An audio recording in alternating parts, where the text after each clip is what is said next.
idea un poquito es hablar de geopolítica. La idea, como saben, es recorrer algunos hechos que se producen en el mundo y tratar de hacer un análisis geopolítico de cada uno. Pero como siempre digo, pase lo que pase hoy en día, uno siempre tiene que tener presente de que los grandes poderes geopolíticos siguen siendo los mismos.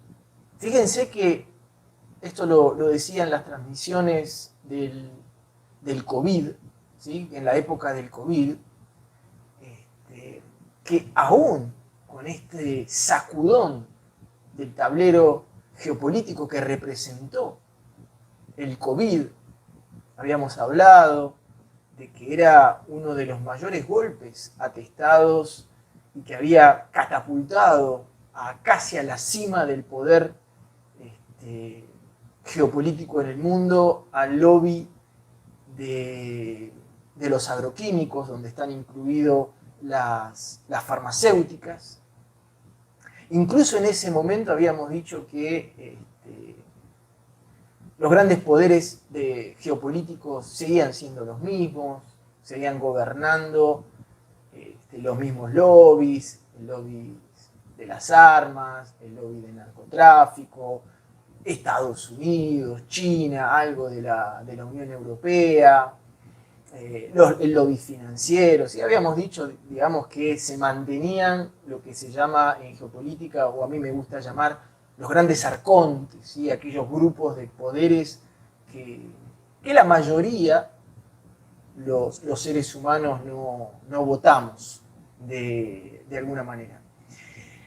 Entonces, siempre aclaro que es dentro de este contexto que uno realiza el análisis geopolítico, sabiendo que uno va a discutir o va a charlar o va a reflexionar acerca de pequeños hechos geopolíticos, pero que en realidad al orden establecido mundial no cambian las cosas. Por eso, a veces cuando doy charlas, siempre digo, cuidado con no distraerse, ¿sí? con los pequeños hechos geopolíticos y pensar, ¿sí? que esos hechos geopolíticos son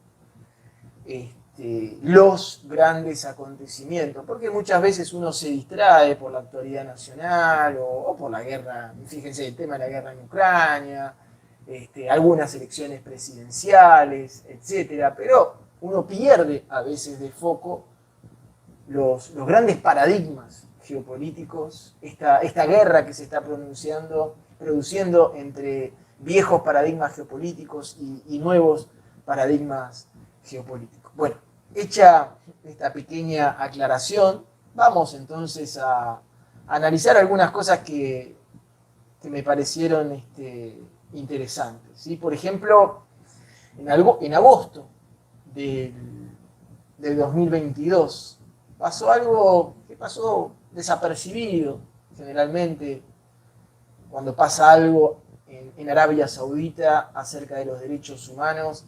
Esto casi siempre pasa desapercibido. ¿Por qué? Porque ya lo hemos hablado, porque Arabia Saudita es un aliado estratégico fundamental de Occidente hoy en día, con el tema de la seguridad energética, por ese sentido. Entonces, siempre los grandes medios occidentales, cada vez que pasa algo en Arabia Saudita, es como que lo nombran así por una cuestión de honor, pero no, la opinión pública, digamos, no taladra con esos temas, ¿sí? de derechos humanos, como sí taladra contra otros no aliados de Occidente, como por ejemplo Venezuela, Nicaragua, Irán, ¿sí? el eje ese, haciendo notar de que hay problemas de derechos humanos en ambos países, ¿sí? Pero, entonces, lo que llama la atención lo que me llamó la atención, sí que es una cosa más de las que pasan en Arabia Saudita, pero el 9 de agosto hay una mujer que se llama Salma Al-Chehab, que es una doctorante en medicina, ¿sí? que tiene 34 años, que la condenaron a justamente 34 años de prisión, además de una pena de prohibición de salir del país por el mismo tiempo, por 34 años. Entonces uno dice, wow, ¿cuál es el crimen que cometió esta mujer? Que simplemente tiene que ver con escritos o mensajes compartidos en las redes sociales, mensajes de apoyo a las mujeres en el reino de Arabia Saudita, que como saben desde hace décadas está gobernado por una mano muy muy dura, ¿sí?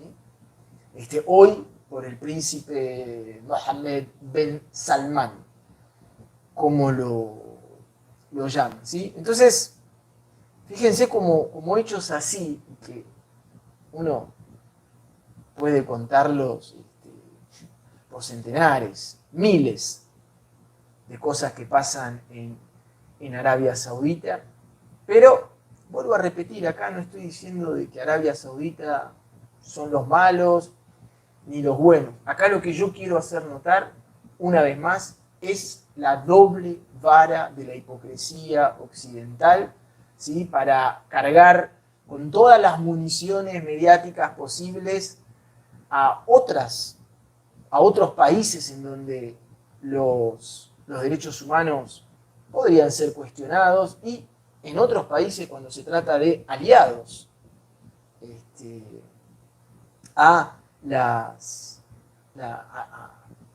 al bloque geopolítico occidental, nos tapamos los ojos y no pasa nada. Fíjense una cosa también, en este sentido, una cosa también, cuando hay vacaciones, esto es en todos los países del mundo, cuando hay vacaciones, generalmente todos los países tienen así como periodos muy vacacionales, por ejemplo en el norte, como saben, es julio y agosto los meses, en el sur tiene más que ver con enero y con febrero. Pero ¿qué hacen los gobiernos? ¿Sí? Los gobiernos aprovechan los momentos de los gobiernos mundiales, aprovechan los momentos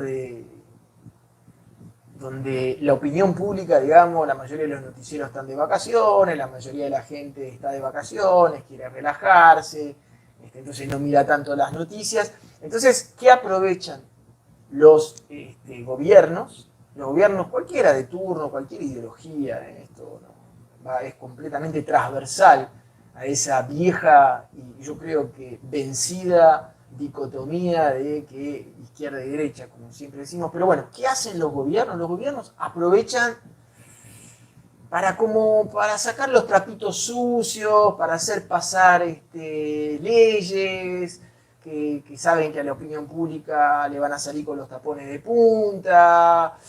Y en el caso de Francia, muy interesante, en el caso de Francia, ¿qué hace Francia? La gran hipócrita Francia, reina de los derechos humanos. Francia aprovecha para recibir con alfombra roja a los grandes, justamente, dictadores, aliados o socios estratégicos para la geopolítica de Francia, sobre todo economía, porque ¿qué vale? ¿Cuál es el precio? O sea, si Francia se dice, bueno, si encima voy a recibir con la alfombra roja, con todos los honores, a personajes como el dictador que hay en Bahrein, el dictador de Arabia Saudita, el dictador, pongámosle, elegido democráticamente, creo que ganó Al-Fattah Sisi, que es el actual presidente egipcio, si no mal recuerdo, ganó con más del 90% de los sufragios, ¿sí? Uno de los países donde están encarcelados la mayor cantidad de periodistas, de militantes, etc. ¿Sí? Al-Fattah Sisi, que produjo el golpe en Estado, el golpe de Estado que se produjo en Egipto cuando fue sacado del poder el presidente de los hermanos musulmanes Mohamed Morsi, que tampoco es santo de mi devoción, pero, ¿sí? Entonces, Francia, como muchos países, el presidente francés, Emmanuel Macron, ¿qué hace? Aprovecha, ¿sí?, el mes de julio y el mes de agosto y dice, bueno, a ver, todos los innombrables que tengo que recibir, los voy a recibir en julio y agosto, están todas las redacciones de los periódicos de vacaciones. ¿Quién le va a dar bola a los presidentes que recibe Emmanuel Macron en julio y agosto, cuando están todos los franceses veraneando? Y entonces, como les dije, Emmanuel Macron aprovechó, sacó la alfombra roja, todos los honores para recibir a estos personajes, estos gobernantes de Bahrein. Ni hablemos de los problemas de derechos humanos que hay en Bahrein, la represión bestial que hay en Bahrein, de Arabia Saudita, ¿sí?, y también de Egipto, ¿sí?, países con los cuales Francia tiene unos contratos armamentísticos que sostienen, no digo que son el 100% de la economía francesa, pero que es una parte muy, muy importante de la economía francesa. Imagínense la cara de Macron cuando le dicen, ¿sabes qué, señor? Mañana, ¿cuál es la agenda del día? Recibir a Al-Fattah al-Sisi, presidente de Egipto. Dice, no, bueno, menos mal que julio, que están todas las ONG de los derechos humanos mirando para otro lado, porque esta visita en un periodo normal me cuesta 10%, 10 puntos de popularidad, sin pensarlo. Entonces, ¿qué hacemos? Recibir, hay que recibirlos, ¿sí? Hay que recibirlos porque forma parte de los protocolos diplomáticos, pero bueno, digámosle a esta gente, al presidente Al-Fattah al-Sisi, mira, qué casualidad que cada vez que me querés recibir es el mes de julio o el mes de agosto. Qué casualidad que no se entera ni el loro de que Al-Fattah al-Sisi fue a visitar al presidente francés. Todo esto para decir, bueno, a estar atentos siempre, ¿sí? Yo no... ¿Por qué? Porque después uno lee los comentarios de la prensa occidental sobre lo que pasa en Nicaragua, que es, por supuesto que es preocupante lo que está pasando en Nicaragua, por supuesto, pero preocupante es, sí, depende con qué se lo compare, porque ojalá Occidente utilizara el mismo purismo o puritanismo respecto a la libertad de los derechos humanos que utiliza en Nicaragua, como lo acabamos de decir, sobre otros países, pero bueno, que son aliados. ¿Qué pasaría si Nicaragua fuese un aliado incondicional de Occidente? Bueno, esto sería otra historia. ¿Ok? Bien. También hay una cosa que pasó en agosto, que es el asesinato, no, el intento, ¿sí?, el ataque que hubo contra un escritor británico, Salman Rushdie, un escritor británico que hace muchos años hizo una crítica bastante despiadada contra toda la ideología islámica, que se llama los versículos o los versos satánicos, en referencia a la violencia contenida en los textos sagrados, algunos textos sagrados que hay en el Islam. ¿Okay? Entonces hubo un ataque que se le produjo, donde le produjeron un ataque que se calificó de terrorista. Y entonces yo creo que también amerita una reflexión. Una reflexión en el sentido... Una reflexión en el sentido de que uno no tiene que perder de vista que las guerrillas, sobre todo en estos tiempos, ¿sí?, sobre todo en estos tiempos, las guerrillas ya no, de alguna manera ya no combaten por el... No combaten para tomar el poder, y no combaten para tomar el poder hoy en día. Las guerrillas ahora combaten por ganar espacio en el terreno comunicacional, ¿sí? En el imaginario de la gente. Yo diría, para ganar un espacio en el espacio justamente comunicacional de los ciudadanos. Por eso, hoy en día, para muchas guerrillas, lo más importante es, de alguna manera, tener vistas en los videos de YouTube, en las redes sociales, en los diarios, que se hable en el cotidiano, ¿sí?, de los actos. De alguna manera, las guerrillas también en estos momentos, ¿sí?, podemos hablar del Estado Islámico, de Al-Qaeda, de algunas otras guerrillas que hayan quedado activas en el mundo. Y entonces hoy en día las guerrillas lo que hacen es pelear por los likes. Fíjense que las reglas siguen siendo las mismas, por más que las guerrillas se han digitalizado fuertemente, que las guerrillas hoy en día tienen jefes de marketing digital, que tienen CEOs de comunicación, donde la imagen está muy trabajada. Siempre hemos hablado, ¿sí?, de cómo la globalización ha obligado también a las guerrillas a comunicar mejor, de alguna manera, y pensar en el impacto comunicacional. Entonces, el hecho del ataque a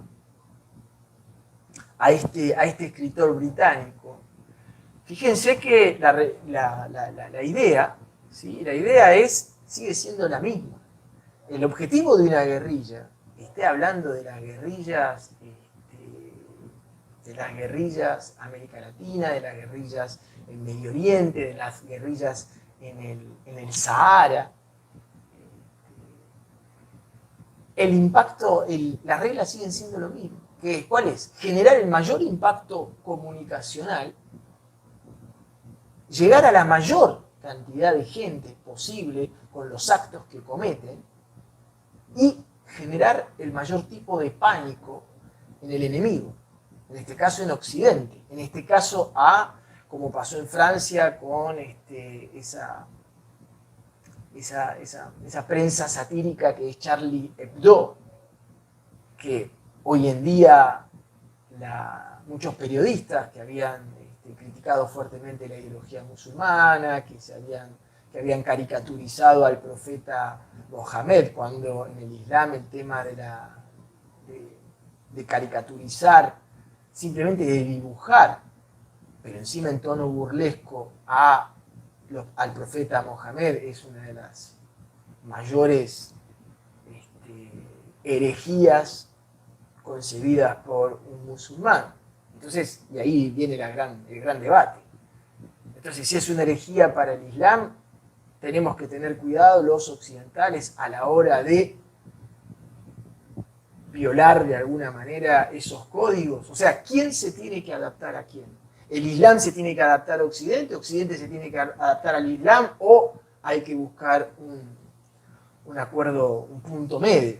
¿Sí? Eso también es una de las grandes preguntas. Pero la idea un poquito de hoy en día de todo lo que es la ideología ortodoxa del Islam es que, a sabiendas de que el espacio territorial, ¿sí?, tal vez el Estado Islámico haya sido uno de los últimos, creo yo, salvo sacudón geopolítico, en donde una guerrilla logró conquistar tanta cantidad de kilómetros cuadrados como lo hizo el Estado Islámico.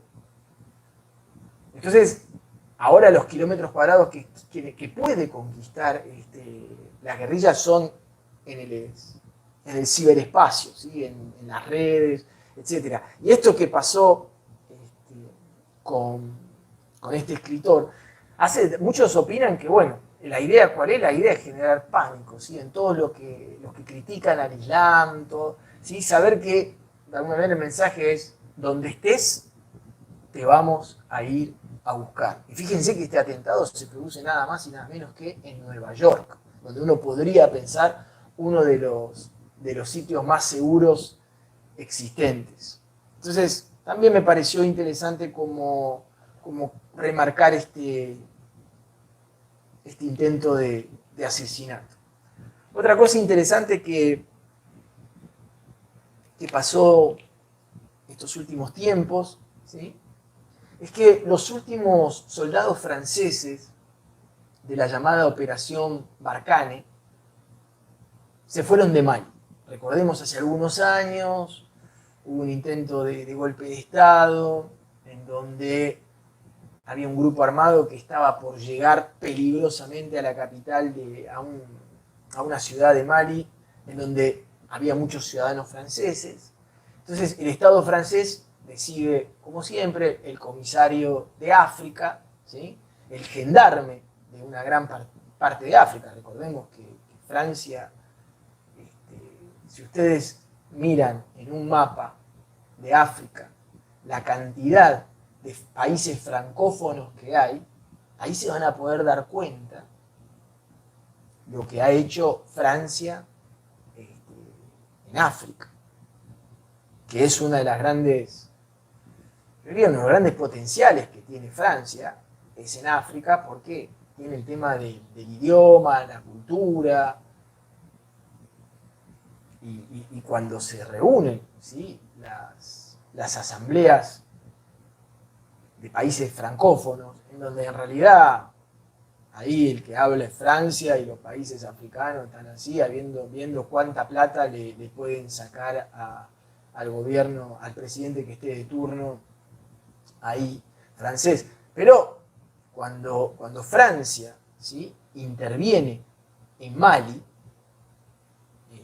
en esta operación que se llamaría Operación Barkhane, yo me acuerdo que todos los analistas geopolíticos decían que iba a ser un fracaso, que Francia se iba a empantanar. ¿Por qué? Porque, o sea, lo que hizo Francia fue intervenir, frenar momentáneamente al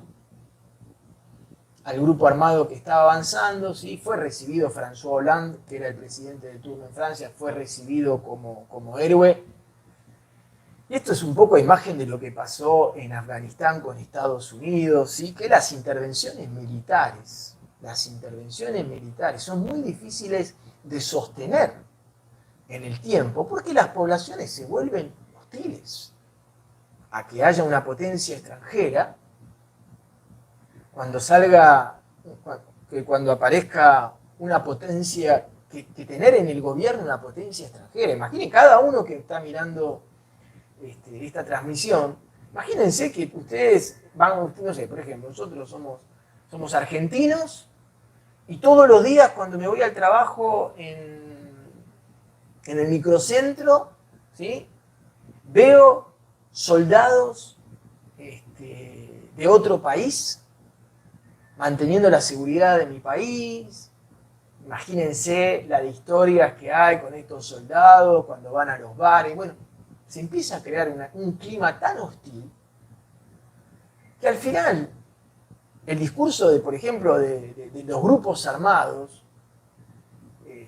en el Mali, ¿sí?, es mucho más fácil de encontrar adeptos, decir, nosotros queremos que los extranjeros se vayan del país, ¿sí?, queremos ser soberanos, queremos ser autónomos, el tiempo de las colonias se terminó. Y ese discurso agarra mucho en las poblaciones que hay. Entonces, ¿qué puede hacer? ¿Sí? El viejo discurso que yo creo que hasta ellos mismos se lo creen, ¿sí? Nosotros intervenimos el país, le ponemos seguridad al país, dejamos el tiempo de que las fuerzas democráticas de ese país, llámese Afganistán, llámese el Mali, y atención, porque por eso uno dice difícil que Rusia, porque esto también es válido para todos, ¿sí? Por eso la presencia militar rusa en Ucrania es difícil de pensarla sostenida, es difícil pensar que Rusia pueda tomar el control de Ucrania, porque, le guste o no, ¿sí?, sobre todo, digamos, en la región. Hay una región en Ucrania que es prorrusa, que es culturalmente rusa, que es la región del Donbass, ¿sí? Pero es una partecita. Yo estoy hablando de Kiev y etcétera. Porque si los rusos se quedaran en el poder, también, así como los afganos ven una potencia extranjera, ven como potencia invasora a los americanos, así como los del Mali veían como potencia invasora a los franceses. Lo mismo pasa con los ucranianos y con los rusos, ¿sí? Olvidemos de criticar a los occidentales, pero Rusia lo mismo. Por eso uno dice, es difícil pensar que Putin piense en anexar toda Ucrania, ¿sí? Uno sí puede llegar a pensar que Putin lo que quiere es o bien que le firmen el papelito donde dicen que Ucrania no entrará en la OTAN, o bien que le reconozcan la autonomía a las regiones prorrusas, que se volverían prácticamente rusas. Pero uno no piensa que Putin quiera invadir Ucrania, porque no se va a sostener en el tiempo. Ustedes imagínense a los ucranianos en Kiev, teniendo a los rusos, después de toda la propaganda, etcétera, que han tenido, imagínense a tener a los rusos patrullando las calles, como pasó en Vietnam, como pasó en Mali, como pasó en... No podrían sentirse seguros en ningún momento porque estaría ahí el odio de la población latente. Así que, imagínense, los franceses se retiraron, los que estaban en el poder, así, fíjense, así como las fuerzas democráticas instaladas en Afganistán le suplicaban a los estadounidenses que no se vayan, lo mismo con las fuerzas democráticas que habían pactado con Francia, le suplicaban a los franceses que no se vayan. ¿Por qué? Porque se le vienen los grupos armados, iba a ser muy difícil de sostener. Entonces, la situación del Mali se anuncia bastante complicada. Los franceses llevaban casi 8 años en el Mali sin que la situación, sin que el statu quo cambiara, sin que la llamada democracia occidental se consolide en el lugar, igual así como en Afganistán. En Afganistán tardaron 20 años en darse cuenta, acá llevan 8 años, y un gasterío de plata, imagínense lo que sale mantener los aviones, los soldados, los campamentos, todo sale una fortuna, y hoy en día a Francia, si hay algo que no le sobra, es dinero, ¿sí? Se habla de la decadencia económica, se calcula que en los próximos 10 años llegará un momento en que Francia no estará entre las 10 potencias económicas del mundo. Ya hoy en día peligra esa situación, ¿sí? Por eso se habla de una expotencia francesa. Difícil de catalogarlo, pero bueno, entonces imagínense cada vez que, porque también, así como en Afganistán, y esta también es una de las razones por las cuales las potencias dejan de intervenir militarmente, es porque uno de los mayores dolores de cabeza que tienen los gobiernos es en una población que te es hostil. Vos sos un soldado extranjero y tenés que andar con 4 ojos porque en cualquier momento podés tener un problema, y es muy difícil de evitar esas muertes. Por más que sean muy pocas, por más que sean 10, 20 al año, cada vez que se produce una muerte de un soldado francés en el Mali, le salía la opinión pública con los tapones de punta, pero ¿qué se tienen que andar haciendo ustedes, los gendarmes de África, en vez de gastar dinero en un pantano geopolítico como Mali? ¿Por qué ese dinero no lo ponen para...? Y ahí, bueno, depende cuál sea el tema del momento, ¿sí? Lo mismo con Estados Unidos, cada vez que había una muerte en Afganistán, era un dolor de cabeza porque tenía que... Sí, o sea, como que se transformaba en un problema, o sea, no tenía nada a favor, no había nada que... La intervención en Mali, la intervención en Afganistán, se pesaba en la balanza era un dolor comunicacional y un dolor económico. Positivo, nada. Entonces, por eso siempre dijimos que Trump y Obama podían Obama podía tener mucha diferencia, pero sobre esto es lo que decimos, sobre la macrogeopolítica. Lo que pasa es que los medios ponen el ojo en lo que es la microgeopolítica, pero en la macrogeopolítica no cambiaron, no había una gran diferencia en la política exterior de Estados Unidos. O sea, retiro de Medio Oriente, concentrar las armas comunicacionales, geopolíticas sobre China, Israel sigue siendo un aliado carnal, Colombia también. Hay que ver después, ahora vamos a tratar de hablar un poquito de Petro, ¿sí? Pero las grandes líneas geopolíticas no cambiaban, tal vez, ¿sí? Por ahí algunas líneas medianamente importantes, como el trato a Cuba, como es cierto, las relaciones con Irán, sí, uno ahí puede detectar, pero eso tiene que ser la macro geopolítica. Fíjense que el COVID, si bien cambió cosas de la micro geopolítica, la presencia de las vacunas como se ancló muy fuerte en el cotidiano de los ciudadanos, pero las grandes líneas macrogeopolíticas no cambiaron, ¿sí? Pero bueno, también es cierto, ¿sí? Los que dicen, bueno, hay que ver con el tiempo, ¿sí? Porque también el cotidiano, en donde uno no puede negar lo que ha generado, los cambios sociológicos que ha generado, sociopolíticos, diría, que ha generado la pandemia, tarde o temprano va a tener una influencia en lo macro. Por eso lo macro geopolítico y lo micro geopolítico siempre, finalmente, están unidos y de alguna manera están todo el tiempo intercambiando, ¿sí? Intercambiando y uno influye sobre el otro. Entonces, también es correcto decir, bueno, si uno quiere tener una visión global de la geopolítica, también tengo que estar como viendo un poquito qué pasa en lo macro, pero también le tengo que dar importancia a lo micro. Entonces, interesante también esto del retiro de las tropas de Mali, de las tropas francesas, el fin de la operación Barkhane, ¿sí? Ustedes escuchan a todos los analistas, uno de los mayores errores geopolíticos.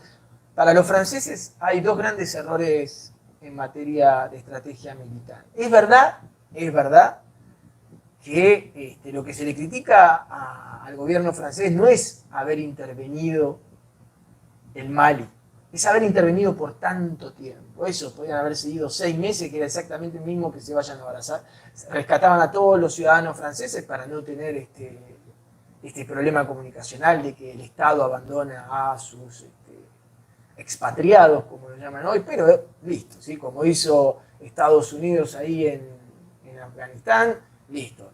¿Sí? Controlamos la zona, en 6 meses liberamos a todo, el que se quiera ir se puede ir, después el que se quiere quedar se queda asume sus propias responsabilidades y nosotros sacamos a todos. Lo podrían haber hecho hace bastante tiempo.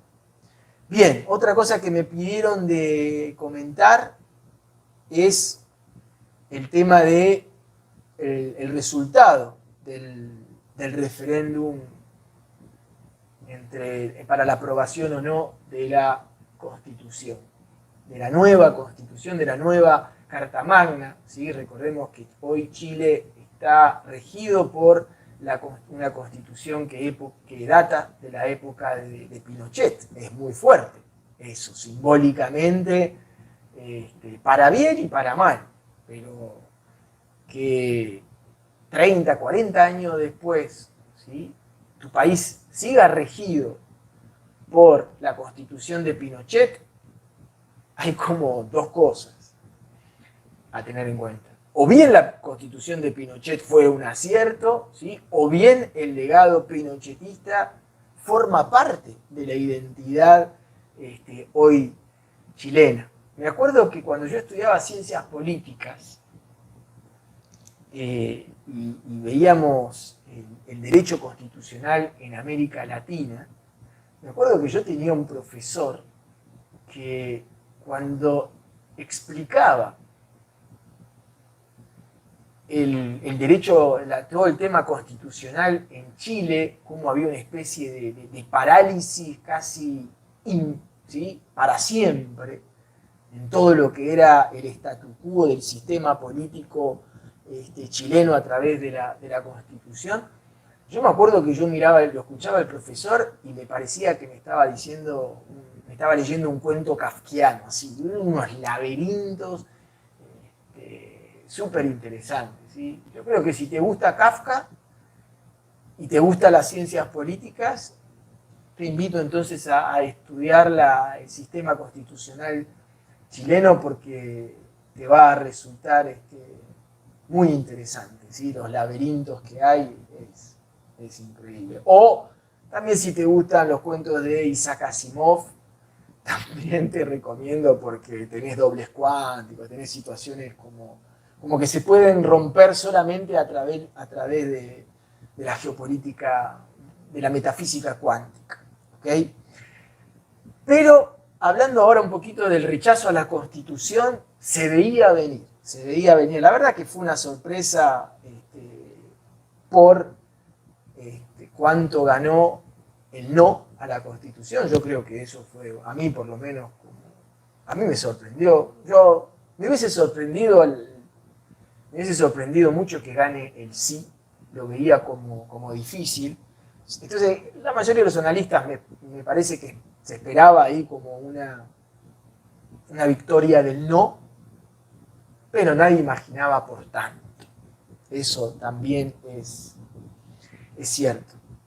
Y me acuerdo que en el Twitter, o en Twitter, como prefieran, yo había hecho una publicación que decía que si ganaba el sí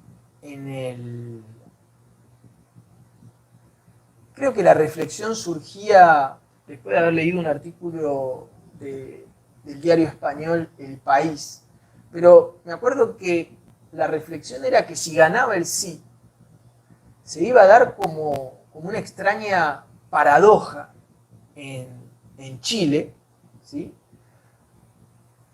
Porque de alguna manera la constitución que buscó aprobar el gobierno de Boric era una constitución, yo no diría que progresista, no me parece, pero sí era una constitución como que producía una modificación importante en el sistema político chileno. Entre otras cosas, porque si uno leía la propuesta, era como que aparecía un Estado ecológico dentro de un Chile que se sostiene en una economía altamente extractivista. Entonces uno se preguntaba, wow, ¿cómo va a ser para convivir ese Estado? ¿Cómo se van a poder, de alguna manera, armonizar esa idea de un Estado súper ecológico con una economía tan extractivista? Y finalmente lo que también me parece que se pone en juego en este mismo sentido, ¿sí? Era una constitución que a favor de la corriente feminista también iba a ser como un empujón muy importante que se iba a anclar en la sociedad, porque si está en para entender de alguna manera, la Constitución con el tiempo va marcando el ADN de un país. Casi que te diría que la Constitución es casi el ADN de un país. Y el tipo de modificaciones que pretendía el gobierno de Boric era una modificación, no te digo que todo el ADN, pero era una modificación interesante en el ADN de Chile. Y Chile tiene un ADN muy particular. Como ustedes saben, la cantidad de años que tuvo Chile yo diría, en el poder a un sector de la sociedad que se podría definir como pinochetista, pero es en realidad, tiene que ver con todo un estrato social, toda una parte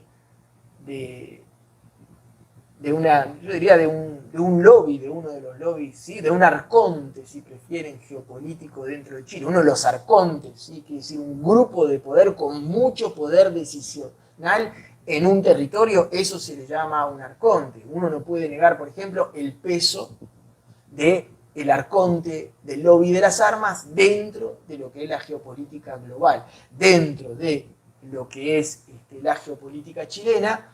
Uno de los arcontes, uno de los grupos de poder muy importantes es esto que uno podría llamar la sociedad pinochetista, como por ejemplo en Argentina tenés un arconte que está representado por el kirchnerismo, otro arconte que está representado por ejemplo, un actor privado que es el grupo comunicacional Clarín. ¿Sí? Si vos analizás la situación geopolítica argentina, no podés dejar de tener en cuenta esos dos arcontes. Después hay otros arcontes, ¿ok? Hay arcontes de izquierda, hay arcontes de derecha, tenés arcontes de todo tipo. Bien. Entonces yo decía que la presencia de este arconte en, digamos, los mecanismos de control en el Estado, ¿sí? En el día a día del ciudadano chileno durante tanto tiempo, por supuesto que ha modificado parte del ADN de los chilenos para bien y para mal, de los dos lados. O sea, depende y cuando digo bien y mal, son los conceptos de cada uno que puede llegar a tener. Entonces, esta modificación del ADN finalmente de la sociedad chilena no se produjo y el gobierno de Boric, de alguna manera, lo que la mayoría de los analistas, yo tampoco soy un especialista en Chile, ¿sí?